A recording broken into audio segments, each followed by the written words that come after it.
Walah bapak jangane wis nono. Segane isih ora iki? Ya Allah, berasa ya nono. Yo piye to ki? Bapakmu? Bapakmu? Wah, wetengku ki lara ki, Dik. Aku ki mesti ngeleh iki ki.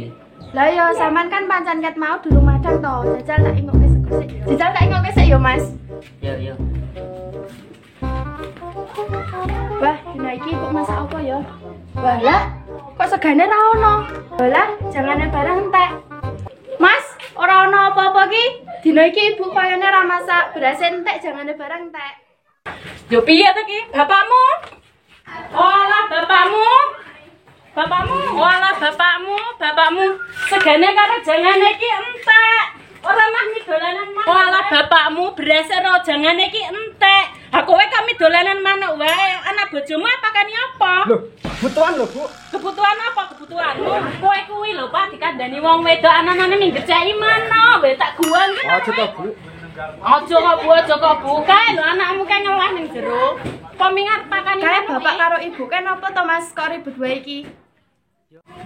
Yo, aku ki yo ora ngerti, Dik. Ket mau ki anane ribut deh. Nak wong tuwa kono kan ndak patut nak didelok tangga, rungokke tangga iki. Wes kandhani wae masak iki. Ndih manuke gorene tak masake nggo Mak Putri karo Dikin.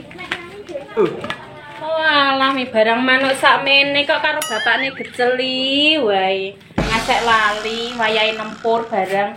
Beras entek jangan entek kok yo. Bu, ibu ora masak apa? Masih ngeleh.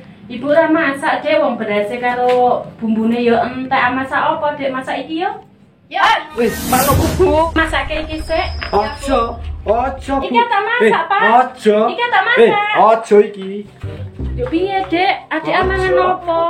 ya wes kok dicolong wae. Wah, mudar iki mosok manuk semene disembelih. Man sepiro?